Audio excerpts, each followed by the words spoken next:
Bismillahirrahmanirrahim. Assalamualaikum warahmatullahi wabarakatuh. Alhamdulillah wa bihi nasta'in. Wassalatu wassalamu ala rasulihil karim Sayyidina Muhammad wa ala alihi wa ashabihi ajma'in. Subhanaka la ilma lana illa ma 'allamtana innaka antal alimul hakim. La haula wa la quwwata illa billahil aliyyil azim. Rabbana shrah lana sudurana wa yassir lana umurana wahlul 'uqdatam min alsinatina yafqahu aqwalana. Rabbana yassir wa la tu'assir. Rabbana tamim lana bil khair. Rabbana zidna ilman warzuqna fahman. Amma ba'd. Alhamdulillah, sekali kita panjatkan syukur kepada Allah Subhanahu wa taala atas limpah rahmatnya dapat kita bersama-sama pada waktu ini. Moga-moga Allah Subhanahu wa taala sentiasa merahmati kita insya-Allah. Muslimin yang dirahmati Allah Subhanahu wa taala, di kesempatan yang ada ni kita gunakan untuk sama-sama kita melihat satu topik yang diminta untuk kita sama-sama kupas dan juga sama-sama kita hadam, iaitu berkenaan dengan benih-benih syurga, ataupun kita kecilkan skopnya kepada salah satu ibadat yang disebutkan oleh Syekh Abdul Samad Al-Falimbani rahimahullahu ta'ala dalam kitabnya Hidayatus Salikin fi Suluki Maslakil Muttaqin, berkenaan dengan ibadat ataupun ketaatan hati. Kita ada ketaatan dari sudut anggota tubuh zahir dan juga ada ibadat ataupun ketaatan dalaman, iaitu hati kita lah. Antara ibadat hati ni, selain daripada sabar dan sebagainya, termasuk juga adalah syukur. Syukur terhadap nikmat yang Allah Subhanahu wa taala kurniakan kepada kita. Kerana syukur ini dia adalah perasaan dalaman kita untuk mengucapkan terima kasih kepada orang yang telah memberikan kepada kita sesuatu. Tapi yang kita nak kongsikan pada waktu yang singkat ini iaitu syukur kita kepada Allah Subhanahu wa taala terhadap segala nikmat yang Allah kurniakan kepada kita. Jadi banyak nikmat ni tuan-tuan yang Allah Taala bagi pada kita ni. Wa in ta'uddu ni'matallahi la tuhsuha. Kalau kamu nak kira, nak bilang nikmat yang Allah Taala kurniakan kepada kamu, kamu tak mampu nak kira satu persatu. Jadi disebabkan ketidakmampuan kita untuk mengira benda tu, maka perasaan syukur tu kena sentiasa mengiringi setiap gerak langkah kita, saya dan juga tuan-tuan. Jadi saya kongsikan apa yang ada depan kita ni. Pertama sekali, manfaatnya untuk saya lah, peringatannya. Yang keduanya untuk kita secara bersama. Dalam Al-Quran Allah Ta'ala sebut la'allakum tashkurun, agar kamu bersyukur. Jadi mensyukuri segala nikmat yang Allah Ta'ala kurniakan kepada kita tu macam mana ni tuan-tuan. Jadi kalau kita nak bersyukur terhadap nikmat yang Allah Ta'ala kurniakan kepada kita, saya petik daripada kata-kata Dr. Mehran Mahir Uthman. Beliau menyatakan bahawa syukur ni ada 3 rukun. 3 rukun, maknanya tak dapat tidak, kita kena ada 3 benda ni, barulah kita mencapai maksud syukur yang sebenar. Yang pertama pada tuan-tuan, yang pertama al-i'tirafu bin ni'mati biqalbih. Kita mengiktiraf nikmat yang Allah Ta'ala kurniakan itu dengan hati kita. Kita iktiraf, merasai bahawa nikmat itu daripada Allah Ta'ala. Kita iktiraf. Nabi SAW sebut dalam sebuah hadis, asbaha minan nasi syakirun wa minhum kafir, qalu hadhihi rahmatullah, wa qala ba'duhum laqad sadaqa naw'u kadha wa kadha. Ini hadis riwayat Imam Muslim. Nabi menyatakan hamba Tuhan ni, manusia ni, dia berpagi-pagi ataupun dia hidup setiap hari terbahagi kepada 2 jenis manusia. Pertama, kata Nabi, ada di kalangan mereka itu yang digelar sebagai syakir, orang yang bersyukur. dan ada sebahagian lagi yang mereka itu kafir, yang tidak bersyukurlah. Lawan kepada syukur ni kufur lah. Baik, bagaimana ketika mana Allah Ta'ala menurunkan hujan, ada sebahagian manusia yang menyatakan Allah, ini rahmat Allah ni, itu syakir, orang yang bersyukur. Dan ada manusia yang apabila diturunkan hujan, kita ni musim hujan ni, maka ada di kalangan manusia yang kata, oh ini musim hujan, ini maknanya dia bergantung hanya kepada ni sebab awan, sebab tempat kita, sebab negara kita, sebab kita ni berada di atas garisan khatulistiwa, sebab kita ni musim kita ni tak menentu. Dia hanya berpaksikan kepada makhluk Tuhan. Sedangkan orang yang beriman, yang kenal Allah Subhanahu wa ta'ala, dia kata ini adalah rahmat daripada Allah Azza wa Jalla, memilih negara kita ni untuk diturunkan hujan. Itu sebagai contoh orang yang tahu ataupun mengiktiraf nikmat yang Allah Ta'ala kurniakan. Itu yang pertama, mengiktiraf nikmat yang Allah kurniakan kepada dia. Itu rukun yang pertama. Rukun yang kedua, rukun syukur yang kedua, iaitu at-tahaddutsu biha wa thana'u 'alal mun'im. Kita menceritakan nikmat yang Allah kurniakan kepada kita, serta kita memuji orang yang kurniakan nikmat itu. Maknanya kita memuji Allah Subhanahu wa ta'ala. Jadi memuji Allah Ta'ala ni memang kita maklumlah, kita sentiasa puji Allah. Alhamdulillah, segala pujian hanya untuk Allah, dan segala-galanya lah kita ungkapkan subhanallah wa bihamdihi subhanallahil azim. Ada kalanya kita ungkapkan subhanallah walhamdulillah wala ilaha illallah wallahu akbar. Amalan soleh ataupun ungkapan tahmid kita itu adalah salah satu daripada ats-tsana'u 'alal mun'im. Kita memuji Tuhan yang telah mengurniakan nikmat pada kita. Dan yang dimaksudkan dengan at-tahadduts bin ni'mah itu ialah dengan kita menceritakan nikmat itu berdasarkan kepada firman Allah Subhanahu wa ta'ala, wa amma bi ni'mati rabbika fahaddits.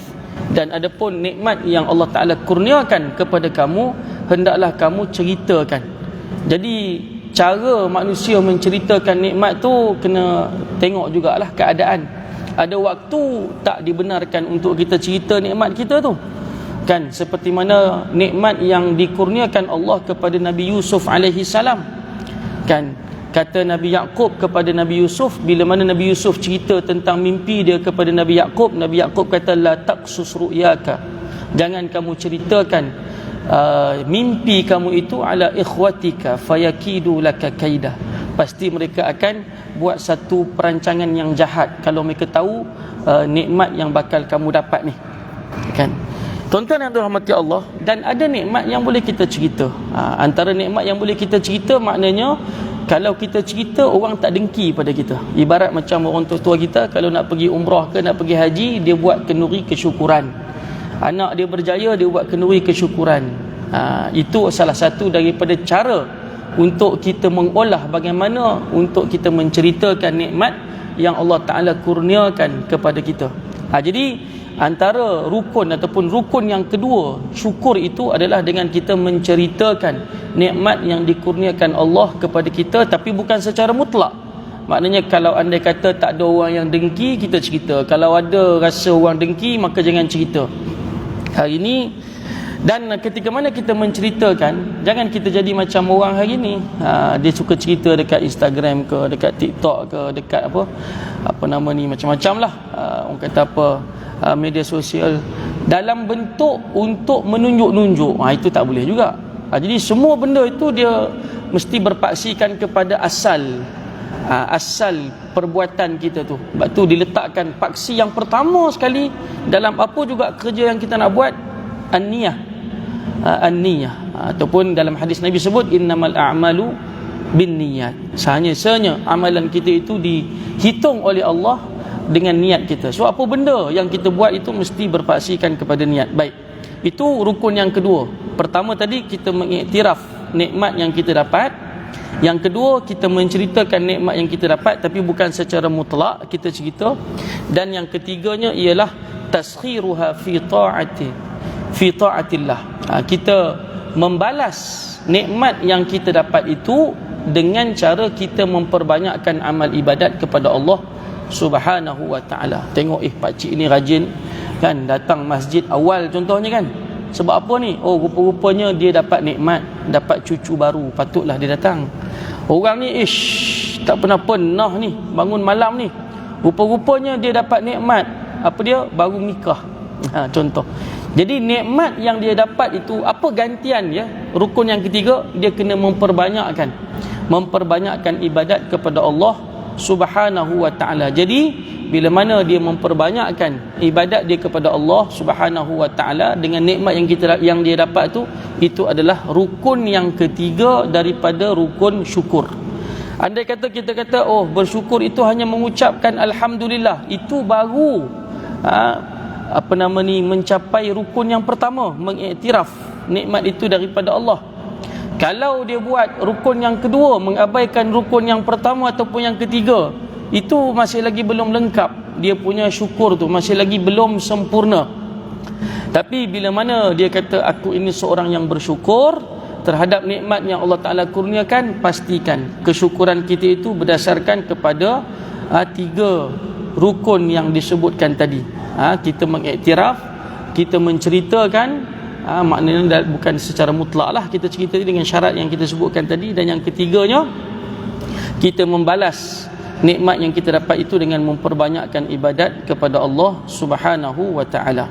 Baik, tuan-tuan yang dirahmati Allah Subhanahu wa ta'ala, bila kita sebut tentang syukur ni, sebenarnya syukur ini adalah salah satu daripada nama Allah.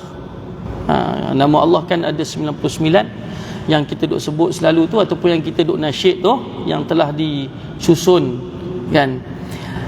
Kata Nabi SAW, lillahi tis'atun wa tis'un asman. Bagi Allah Ta'ala itu ada 99 nama. Jadi antara 99 nama Allah Ta'ala itu, salah satunya ialah Asy-Syakur. Allah Ta'ala itu maha mensyukuri. Apa maksud Allah Ta'ala maha mensyukuri itu? Maksudnya Allah Ta'ala maha mengenang jasa. Jadi bila sebut syukur, orang itu bersyukur, maknanya orang itu mengenang jasa.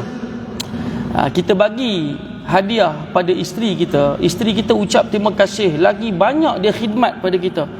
Baju kita tak suruh setrika pun dia setrika habis, satu almari dia setrika.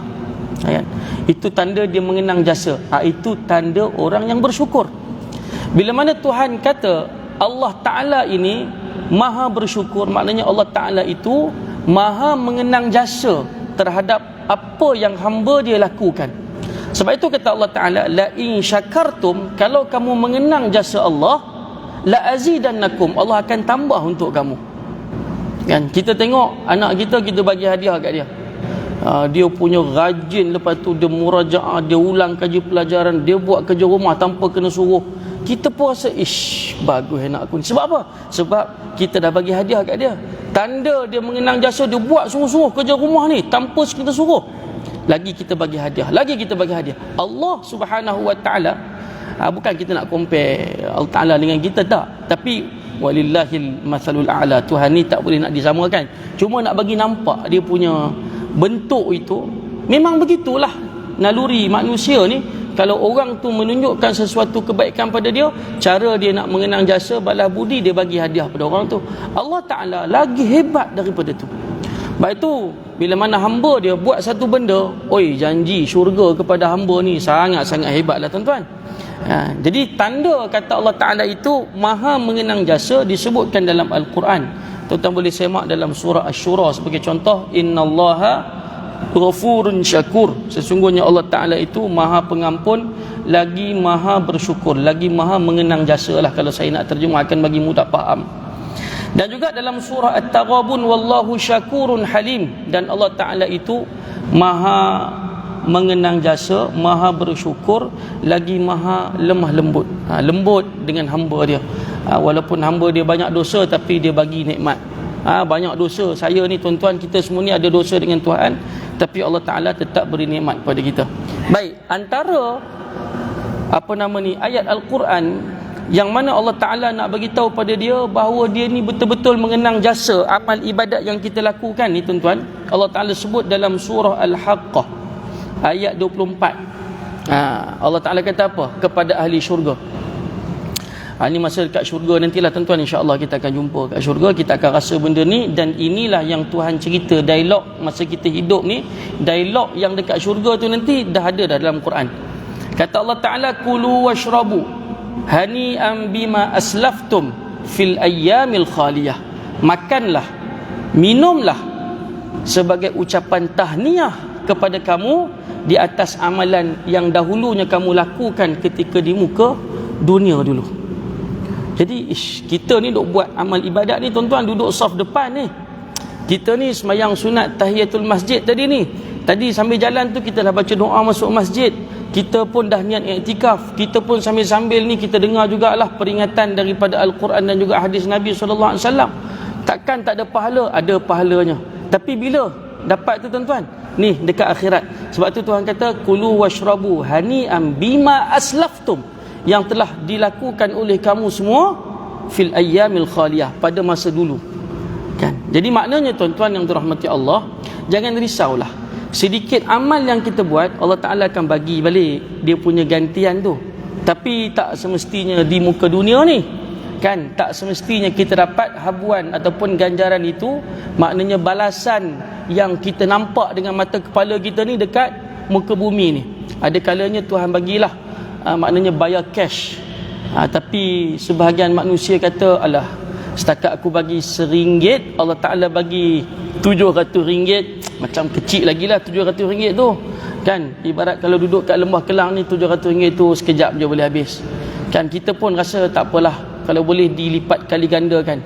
Bila nak dilipat kali ganda kan, Tuhan tahu kata hati kita nak banyak-banyak, Tuhan akan bagi segala balasan tersebut di hari akhirat. Jadi tuan-tuan yang dirahmati Allah, tanda Allah Ta'ala bersyukur ataupun mengenang jasa hamba dia, Allah Ta'ala akan bagi pada kita segala nikmat-nikmat tersebut di atas amalan yang telah kita lakukan. Baik, ada seorang sahabat menceritakan, Abu Hurairah radhiyallahu anhu meriwayatkan sebuah hadis. Dia kata Rasulullah sallallahu alaihi wasallam bersabda, baina rajulun yamshi fashtadda alaihi al-'atash. Ada orang di kalangan kami ni, Nabi tiba-tiba cerita. Nabi kata ada di kalangan kita ni seorang manusia, gambarannya dia dahaga sangat-sangat. Fanazala bi'ran fashariba minha. Tiba-tiba masa dia berjalan tu, dia nampak ada telaga. Dia pun minumlah air daripada telaga tu. Thumma kharaja fa idza huwa bikalbin yalhath ya'kulu ath-thara min al-'atash. Tengah-tengah dia dah minum, selesai dia minum air telaga tu, dia pun bangun. Berdiri, dia beralih tengok ada seekor anjing yang sedang maknanya duk meleleh aliurnya dalam keadaan orang kata apa, duk cium, duk mencari makanan lah, kerana terlalu lapar dan juga kerana terlalu dahaga. Maka kata Nabi SAW, orang yang seperti itu yang disebutkan dalam kisah ni, dia pun ambil selipar dia. Biasa kita dengar cerita bagi minum dekat anjing ni, cerita pelacur kan. Ini hadis yang disebutkan oleh Imam Bukhari Muslim. Katanya bahawa lelaki tersebut mengambil seliparnya, lalu dia pun menadahkan air dan diberi minum kepada anjing tersebut. Fasaqal kalba, maka dia bagi minum kepada anjing tadi. Fasyakarallahu lahu faghafaralah. Bila mana Allah Ta'ala perhatikan tindakan hamba dia ni yang memberi minum kepada seekor anjing yang lapar tadi ni ataupun yang dahaga tadi ni, maka Allah Ta'ala pun sebut, Nabi sebut dalam hadis ini, fasyakara lahu faghafaralah. Allah Ta'ala mengucapkan syukur kepada dia, terima kasih dekat dia ataupun mengenang jasa di atas tindakan hamba dia tadi ni, dan lalu Allah Ta'ala mengampunkan dosa untuknya. Ini tuan-tuan yang dirahmati Allah Subhanahu Wa Ta'ala. Amal yang sikit tapi ganjarannya banyak. Amal yang sikit Allah Ta'ala balas berlipat kali ganda. Baik itu dalam Al-Quran yang biasalah kalau kita buka dalam suratul Baqarah, Tuhan cerita tentang infak tuan-tuan ya. Bagaimana dalam satu ayat tu Tuhan sebut, Allah Ta'ala sebut, mathalul ladhina yunfiquna amwalahum fi sabilillah kamathali habbatin ambatat sab'a sanabil fi kulli sumbulatin mi'atu habbah wallahu yudha'ifu liman yasha wallahu wasi'un alim. Perumpamaan orang yang telah memberikan infaknya di jalan Allah Azza wa Jalla. Infak dia tu di jalan Allah, bagilah sikit kat Palestin, Hari ni Palestin mengharapkan bantuan kita, kita pun bagi. Sikit je, tak banyak, berapa, RM1 kita bagi. Kan? Perumpamaan orang yang telah menginfakkan sebahagian hartanya di jalan Allah Azza wa Jalla seperti sebiji benih. Daripada sebiji benih tu tumbuh 7 batang. 7 batang pohon. Daripada setiap batang itu tumbuh pula 100 biji. Maknanya berapa tuan-tuan? Dapatlah 700. Kita bagi RM1, Allah Ta'ala kata dia balas balik RM700.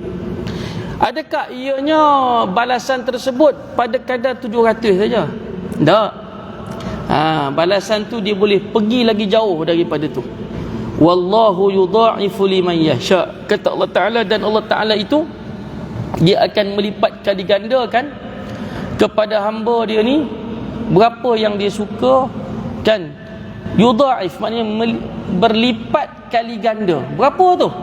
Mungkin kalau 700 kali 2 1400. Boleh kot. Lebih lagi boleh, mungkin jadi 7,000, mungkin jadi 70,000, mungkin jadi 700,000, mungkin jadi 7 juta. Dengan RM1 yang kita bagi itu, Tuhan boleh lipat kali gandakan kepada siapa yang dia suka. Wallahu wasi'un alim. Sebab kata Allah, dia itu maha luas rezekinya dan maha mengetahui di kalangan hamba dia siapakah orang-orang yang jujur, ikhlas dalam memberikan infak sumbangan di jalannya. Baik itu tuan-tuan yang dirahmati Allah, kita sebut tadi sikit je kita bagi, tapi Allah Ta'ala ni maha mensyukuri hamba dia. Dia memberikan balasan kepada hamba dia tanpa apa kira-kira pun, bighairi hisab, tanpa dia nak catu. Kan? Tanpa tak ada. Itu istilah mencatu, istilah mengira berapa nak bagi ni, itu istilah kita manusia. Bonus 7 bulan. Bonus ada dapat bonus 7 bulan tuan-tuan? Tak tahulah kan. Bonus berapa? Kita yang catu, kita yang kira. Tapi Allah Ta'ala sebut bighairi hisab, maksudnya infinity, tanpa ada had yang perlu ditentukan. Itu hak Allah Subhanahu wa Ta'ala. Baik tuan-tuan yang dirahmati Allah, di waktu yang singkat ini ada lagi sedikit masa. Baik, asyukru sifatul anbiya. Syukur ini adalah salah satu daripada sifat para nabi. Syukur adalah salah satu daripada sifat para nabi. Baik, dalam Al-Quran Allah Ta'ala menceritakan, sebagai contoh dalam suratul Isra ayat yang ketiga, kata Allah Subhanahu wa Ta'ala berkenaan dengan Nabi Nuh alaihi salam, Zurriyata man hamalna ma'a Nuh innahu kana 'abdan syakura. Kata Allah Subhanahu wa Ta'ala, zuriat yang kami bawa bersama dengan Nabi Nuh alaihi salam, sesungguhnya Nabi Nuh itu adalah di kalangan hamba yang bersyukur. Ini maknanya Allah Ta'ala nak bagi tahu syukur itu adalah salah satu daripada sifat hamba dia daripada kalangan para anbiya. Sebagai contoh Nabi Nuh alaihi salam. Yang keduanya, Allah Ta'ala juga menyebutkan dalam sebagai contoh surah An-Nahli, Suratun Nahli ayat 120-121. Allah Ta'ala sebut Inna Ibrahim. Ini cerita tentang Nabi Ibrahim, salah seorang Nabi yang juga bersyukur di atas nikmat yang Tuhan kurniakan kepada dia. Inna Ibrahim kana ummatan qanitan lillahi hanifan wa lam yakun minal musyrikin syakiran li an'umih. Kata Allah, sesungguhnya Nabi Ibrahim itu adalah seorang umat. Walaupun dia seorang, tapi dia umat, kerana dia berada di atas jalan yang lurus. Kata para ahli tafsir, maka disebabkan Nabi Ibrahim berada di atas jalan yang lurus, maka dia digelar sebagai umat. Biasa kalau disebut umat ni ramai, tapi istilah umat dalam bahasa Arab ini juga boleh jadi seorang, asalkan dia berada di atas jalan yang benar. Qanitan lillah.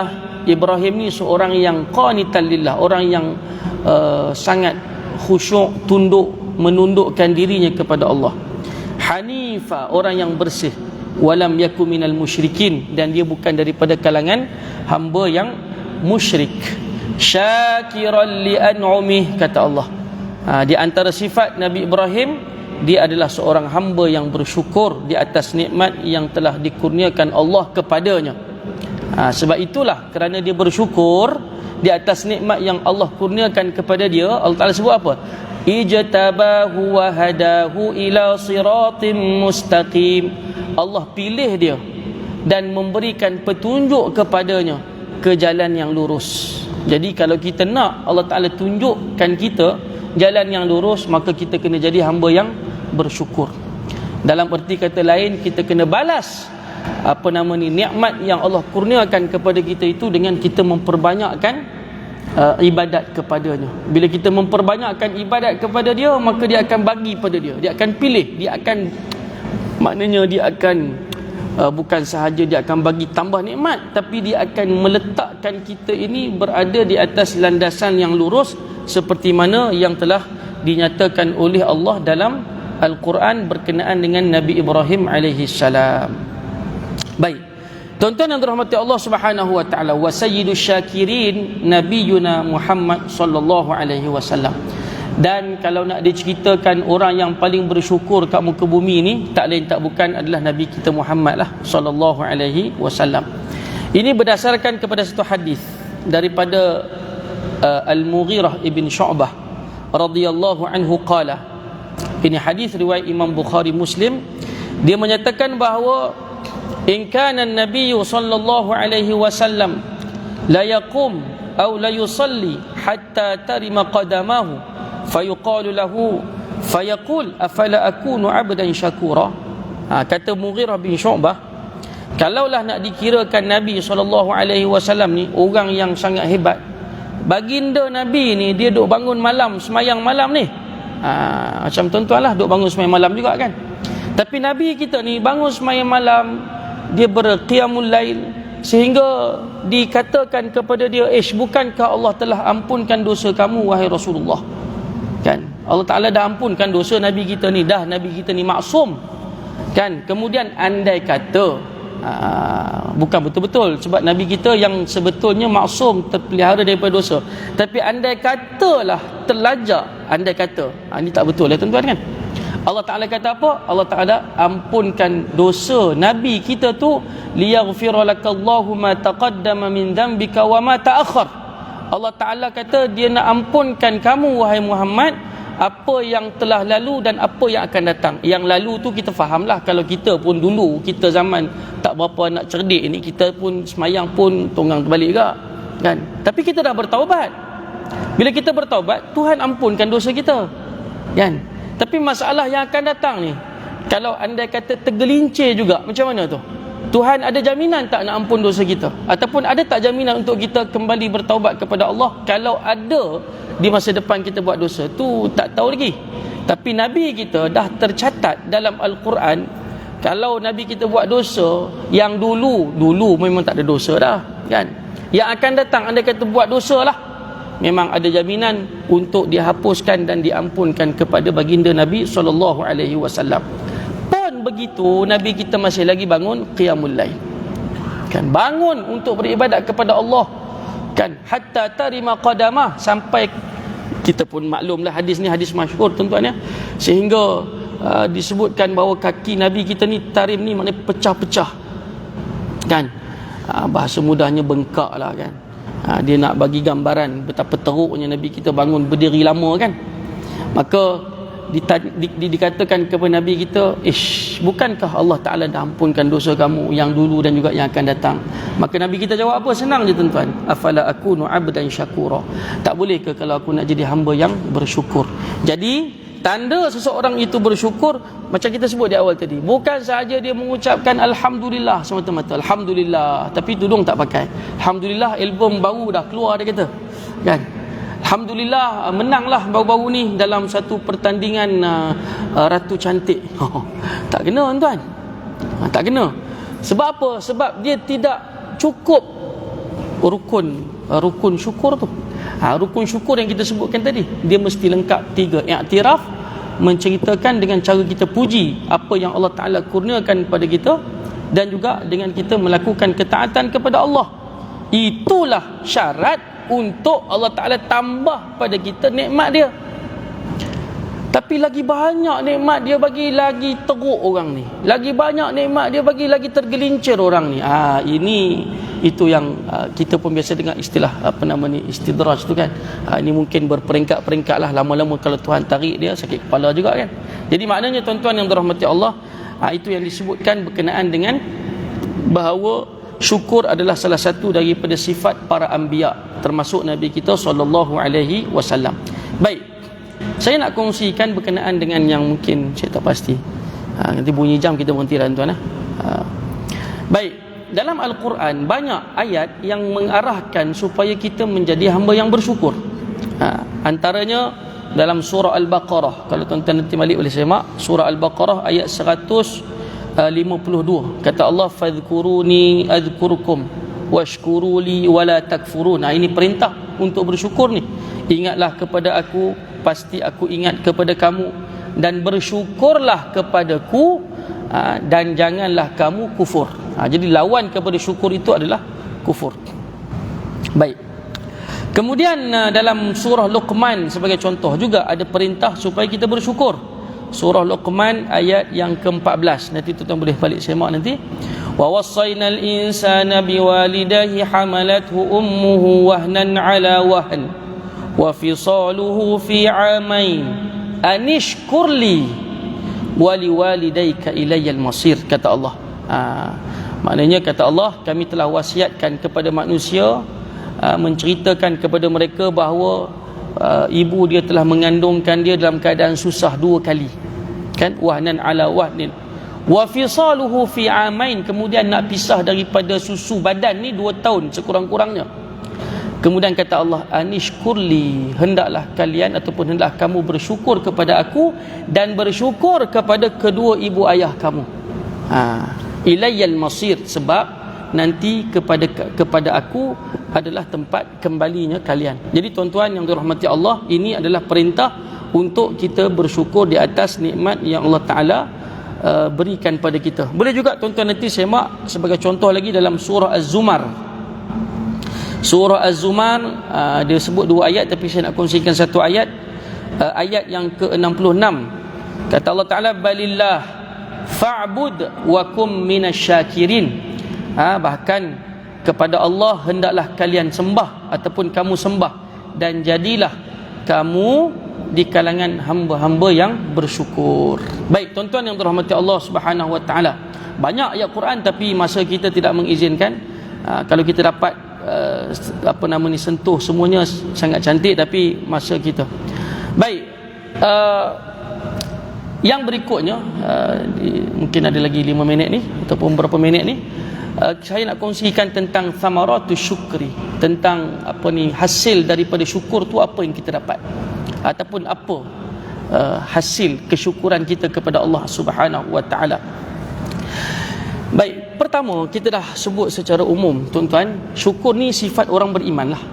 Kalau dia tak bersyukur, maknanya dia tak percayalah pada Tuhan, dia tak percayalah pada Allah Taala, kan? Sebab kan kita sebut di awal tadi hadis berkenaan hujan tadi, kan, ada di kalangan hamba ataupun ada di kalangan manusia, bila hujan turun dia kata, ini sebab inilah, sebab apalah ketentuan musim. Betul, musim betul, tapi tidaklah kita iktimad semata-mata pada musim tu, mesti Allah Taala yang tentukan. Tapi orang yang beriman, bila dapat je nikmat Allah, dapat je nikmat Allah. Baik tuan-tuan ya. Dalam satu hadis yang lain daripada Suhaib, daripada Suhaib radhiyallahu anhu, qala Rasulullah sallallahu alaihi wasallam. Ini hadis juga saya kira masyhur. Kata baginda Nabi sallallahu alaihi wasallam, ajaban li amril mu'min, sangat menakjubkan pada urusan orang yang beriman. Inna amrahu kullahu khair, sesungguhnya pada setiap urusan dia semua baik, tak ada yang tak baik. Orang beriman ni hebat tak hebat, semua baik, kan? Walaysa dzaka li ahadin illa lil mu'min, kata Nabi, tidak ada sifat yang kata semua baik, melainkan pada orang yang beriman saja. Sebab tu tuan-tuan, ramai orang masuk Islam hari ni, kan, orang tertarik dengan Islam, paling tidak pun dia buka Quran, hasil daripada ungkapan-ungkapan baik yang dilontarkan oleh sahabat-sahabat kita di Palestin tu, di bumi Gaza yang kena serang bum tu. Dia kata apa? Hasbunallah wa ni'mal wakil, hasbunallah wa ni'mal wakil. Jadi maknanya sifat orang beriman adalah dia maknanya mengucapkan syukur kepada Allah Subhanahu wa taala. In asabahu sarra syakar, kalau dia diuji ataupun dikurniakan nikmat dia bersyukur, fakana khairan lahu, bagi dia itu yang terbaik. wa in asabathu dharra sabar fakana khairan lahu. Kalau dia diuji dengan kesusahan, dia bersabar dan itu juga baik untuk dia. Itu orang beriman kepada Allah. Moga-moga Allah Taala kurniakan kebaikan buat kita insya-Allah. Yang baik itu daripada Allah Subhanahu wa taala. Terkasar bahasa, mohon maaf. Banyak lagi yang kita nak kongsikan tapi masa tidak mengizinkan. Kita akhiri pertemuan kita dengan bacaan doa. A'udzubillahi minasyaitonirrajim. Bismillahirrahmanirrahim. Alhamdulillahirabbil alamin. Wassalatu wassalamu ala asyrafil anbiya wal mursalin wa ala alihi wa ashabihi ajma'in. Allahumma anfa'na bima 'allamtana wa 'allimna ma yanfa'una wa zidna 'ilman warzuqna fahman. Alhamdulillahi ala kulli hal wa na'udzu bika min ahwali ahli an-nar. Allahumma ansuril Islam wal muslimin. Allahumma ansur ikhwanana al mujahidin fi Palestin. Allahumma 'alaika bil yahudi wan nasara wal munafiqin. Sallallahu ala sayyidina Muhammad wa ala alihi wa ashabihi ajma'in. Walhamdulillahi rabbil alamin. Amin. Assalamualaikum warahmatullahi wabarakatuh.